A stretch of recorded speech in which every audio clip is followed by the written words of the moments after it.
Hello everyone. What is going on, guys? Welcome back to the channel, and yes, ya boy changed his background again. Don't judge me, I like switching things up, but honestly I think this is where I'm gonna keep it. And especially space-wise in this new apartment, this is absolutely the most convenient I've ever had it, for sure. Just in regards to like not having to move a lot of stuff. I've always wanted a setup where I can just like anytime I want to just sit down, push record, and everything's already set up for me without it all getting in the way when I'm just doing my normal day-to-day stuff. This is definitely very convenient for that. Also, if you're a newer viewer, hello, thank you for clicking on the video, and please do consider hitting that subscribe button and turn on bell notifications.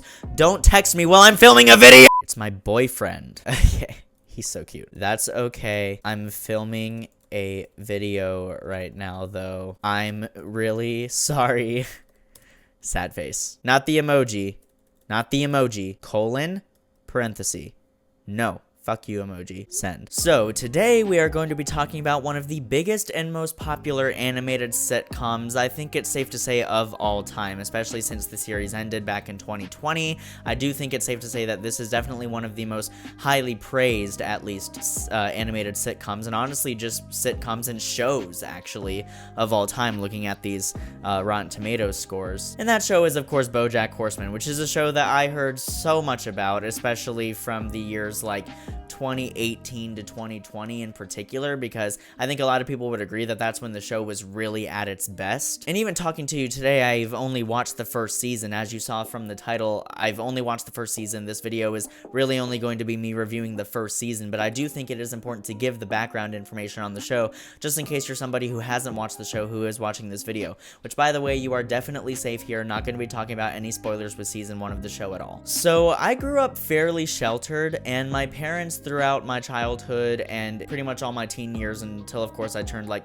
17 and 18, things like that, were pretty restrictive on what they wanted me to watch and what they didn't. And I say wanted me to watch rather than let me watch, because while they did everything in their power to make sure I didn't watch certain movies and shows, I did sneak some shit. I'm sorry. It's just in my nature. If you listen to my podcast episode, which, by the way, the Headspace Podcast is now available on all streaming platforms where you listen to podcasts, please go and check it out. Subscribe to it, follow it, whatever you want to do. In my episode on Whiplash, that is one of the movies that my parents didn't want me to watch that I absolutely did. Bojack Horseman was one of the exceptions, though. Even though I heard so many amazing things about the show, and I had friends who were watching it who were like, Xavier, this show is genuinely amazing. Like, you really need to get into the show. And I was like, I will.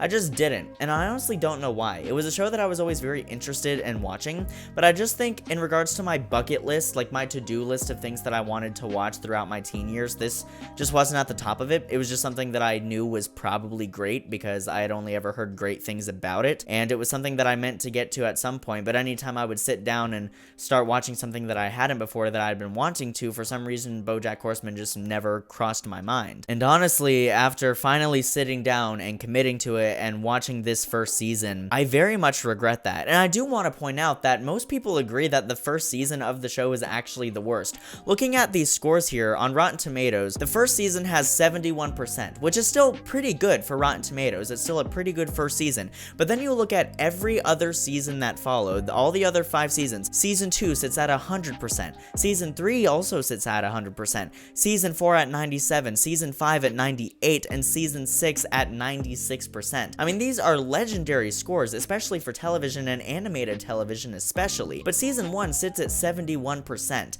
And spoiler alert, I fucking loved it. So if this is how good the show is at 71% capacity, so to speak, I can't imagine how good the rest of it is. Now, I do have to admit, I have started watching Season 2. I'm a few episodes into Season 2, and so far, it's just as amazing. I still love the show. It's an incredible show still going into Season 2 from what I have seen. But I can really only objectively give my subjective opinion on Season 1 of the show, since that is the only season of the show that I've actually fully committed to and sat through every single episode of. The show was created by Raphael Bob Wakesberg. Comments, please tell me exactly how to pronounce that name. You know, I honestly probably should have looked it up before filming this video, but I'm lazy. You know, I would sit here for hours trying to come up with a synopsis for the show just in my own words. But I'm lazy, like I said, so I'm just gonna read what Wikipedia has to say. So basically, what this show is about. It is about a humanoid horse, Bojack Horseman, who is lost in a sea of self-loathing and booze. Did I say self-loathing? Self-loathing. Oh, and booze. And he decides that it's time for a comeback. He was once the star of a 90s sitcom in which he was the adoptive father of 3 orphaned kids, 2 girls and a boy. The show was the hottest thing around and then suddenly was canceled. Bojack's career went down the toilet and now he is your stereotypical washed up, self-loathing, alcoholic, middle-aged actor who is just sort of living off of the money that they made, you know, 10 or 20 years prior in their career. I know, describing it sounds like it would be like perfect for like a very dark drama show about a guy trying to gain redemption or something. And honestly, that is also what this show is, but it is first and foremost, do not misconstrue my words, first and foremost, a comedy, an absurdist comedy, a deadpan comedy. Pretty much every kind of comedy actually kind of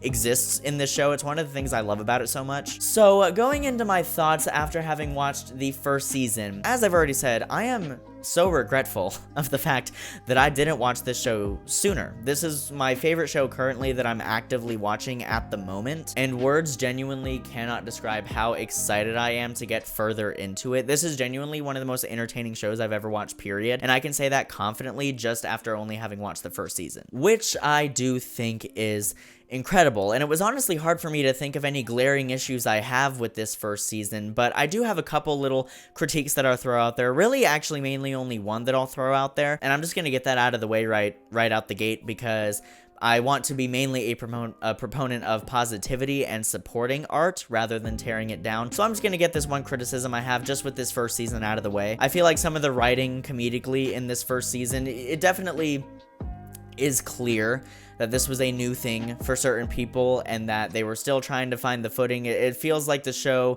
from time to time suffers from a bit of an identity crisis in this first season where it was like, okay, do we want to be this kind of comedy or do we want to be this kind of comedy? Or do we want to be more clever with this joke or just more straightforward with this joke? What do we want to do? And you can sort of feel the writers like strangling each other, like fighting over what jokes to put in the script as you're watching it. It's almost like you can hear the fight going on behind the scenes as you're just casually watching the show. Hey, I think we could actually throw in a really good joke right here. I think it could tap into some of his past trauma and the fact that he's an alcoholic now, which is really, really sad. So it'll definitely show the show to be a very deep and introspective show and an analysis of the human condition, but it's also going to make for a really funny joke. What do you think? My wife wants a divorce because I'm no longer making enough money to support the family. Oh. So, are we... What kind of humor are we talking about here? Do you just kind of want to do a fart joke? Okay, yeah. That definitely appears to be one of the things that the show mainly struggles with in this first season, but other than that, I really can't think of any glaring criticisms I have with it. I think that this is an incredible first season of the show. Bojack Horseman is, of course, the main character, and so we need to talk about him. I love this character. This is one of my favorite lead characters for a sitcom that I've honestly ever seen, and honestly, he might be my favorite when it comes to that subsection of television. He's, of course, voiced by the spectacular Will Arnett, who I was introduced to from the Lego Batman movie. I'm sorry if that pisses anyone off. I know he did other amazing things before that, but I know him as Lego Batman, and by the way, he is the best Lego Batman. You might meet some new people. No. Even make some new friends. No.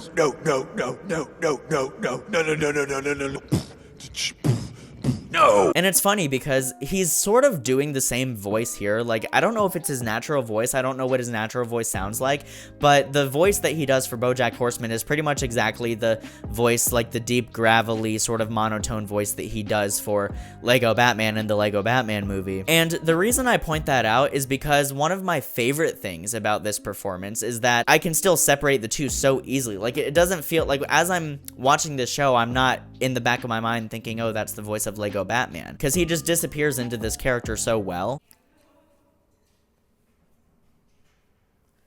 You know, people really don't care about you or your time or silence when you're a content creator. I mean, what am I gonna do? Go to the other people in this apartment complex and be like, hey, shut the fuck up. I'm making a video. I'm a content creator. People are gonna remember me. Universe, please let the fact that I said that out loud make it a reality. Thank you. Then we also have the legendary Aaron Paul in here as Todd.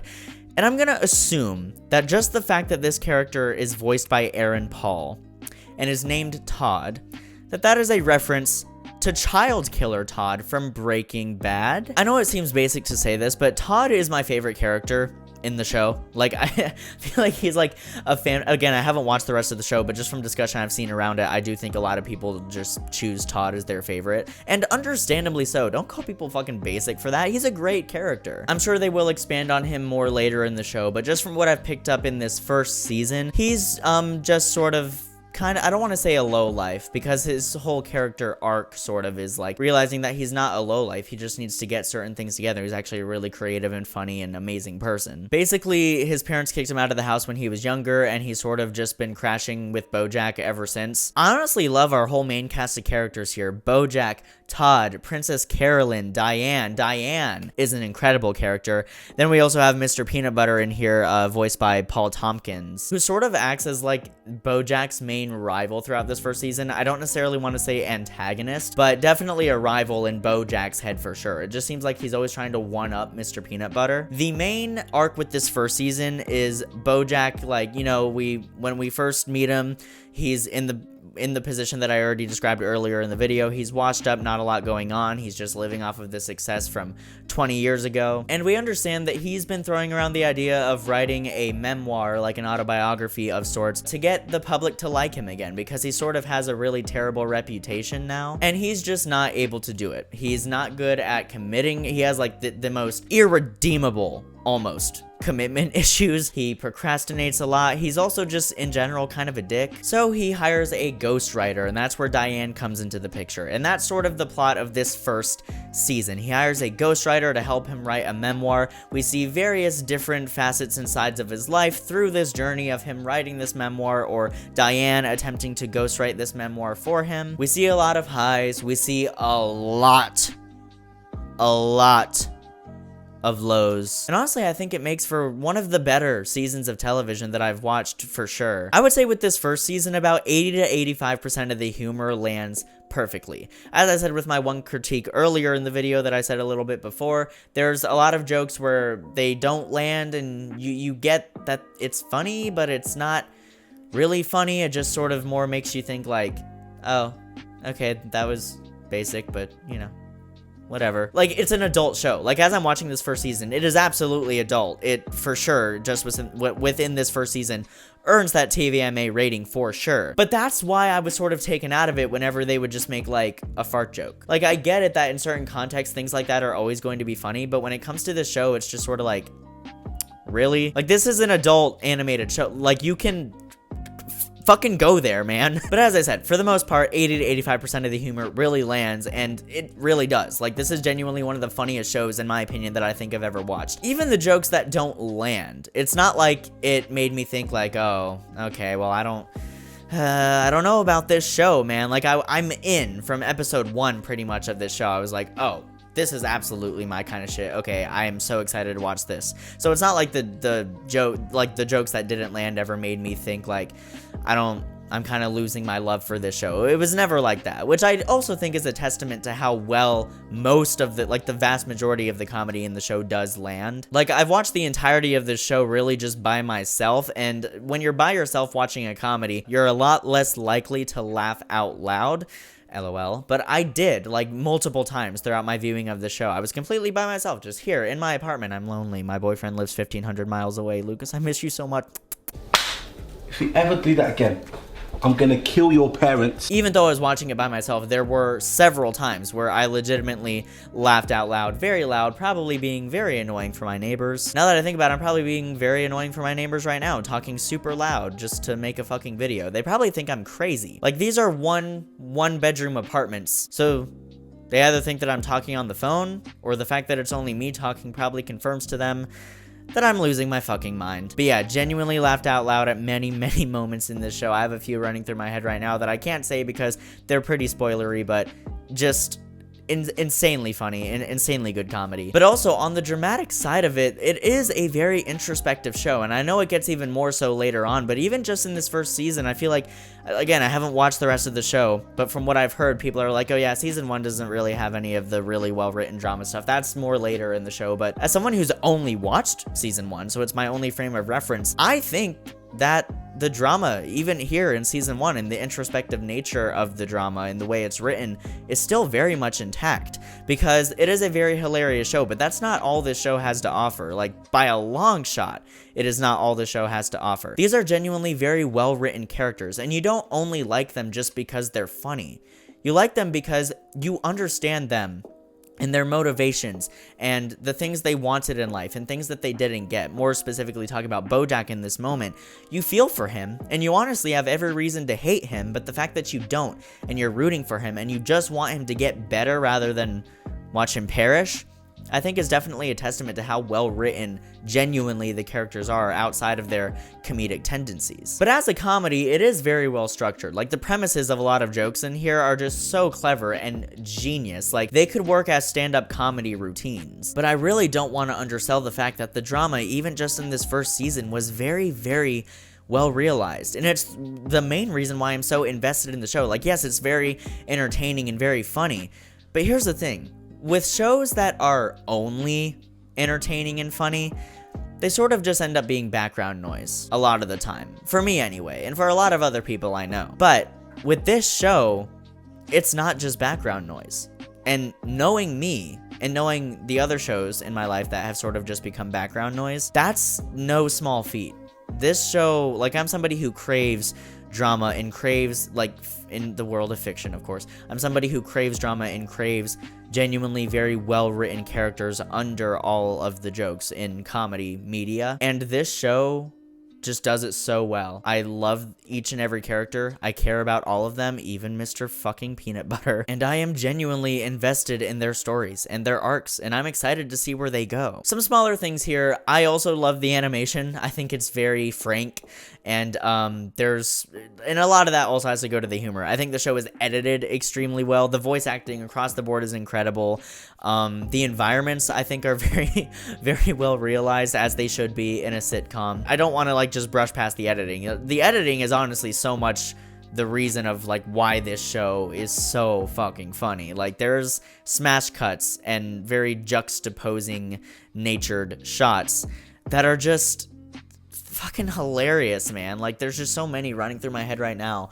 There's a few in almost like every episode, and it never gets old. Like, it always lands, and that like I said, that's no small feat. That needs to be recognized, because that's hard to do. So much of the effect of comedy when it comes to on-screen media is the editing, like when to cut, like when you should cut to get that laugh. And this show just understands that so well, understands that rule, gets it right pretty much every single time. So yeah, guys, in the end, I think that Bojack Horseman season 1 is definitely one of the better seasons of comedy television and just television in general that I've watched recently. I'm super excited to see where it goes. As I said, I've already started watching season 2. Maybe I'll just watch through the entire rest of the show and then talk about these last 5 seasons all in one video, or maybe I'll do an individual video on each and every one of them. I don't know. We'll see how it goes. I do think most of them are going to be spoiler free, though, just for the sake of viewers who haven't watched the show. So yeah, overall, I think Bojack Horseman is a almost entirely seamless blend of comedy and drama. It's genuinely one of the most hilarious shows that I've ever seen in my life, and I think the way that they weave in the drama in there to get you to genuinely care about the characters and their stories is also very impressive and extremely well done. So yeah, I have finally started watching Bojack Horseman. I am so late to the party. The show ended in 2020 and started in 2014. Jesus, can you believe 2014 was 10 years ago? Loved the first season of Bojack Horseman. Super excited to keep watching it. There's my thoughts on the show, just season 1, as far as season 1 goes. Thank you guys so much, as always, for watching. And if you didn't see, I uploaded the very, very short teaser trailer for my upcoming horror film, Don't Go to Sleep. No, it is not called Don't Go to Sleep. It is called Just Go to Sleep. Xavier, you fucking failure. Anyway, I uploaded the trailer for that to my YouTube channel as well on my social media platforms, links to which are going to be down in the description below, as well as the link to my podcast if you want to check that out. Go check out that trailer. Super excited about this new film. It's the first major short film I've made in over a year, almost going on 2 years at this point. Damn, that's crazy. I can feel it too. Like, the content creation, like with YouTube and making videos like this, has definitely filled a little bit of the void of not having done anything personally, creatively for a very long time. But now that I'm working on this film, I'm so excited. I'm back in it. My motivation is back. The creative juices are flowing again. Super excited about that. Guys, thank you so much, as always, genuinely, for watching. I will see you in the next video, and until then, keep writing, keep shooting, and keep editing.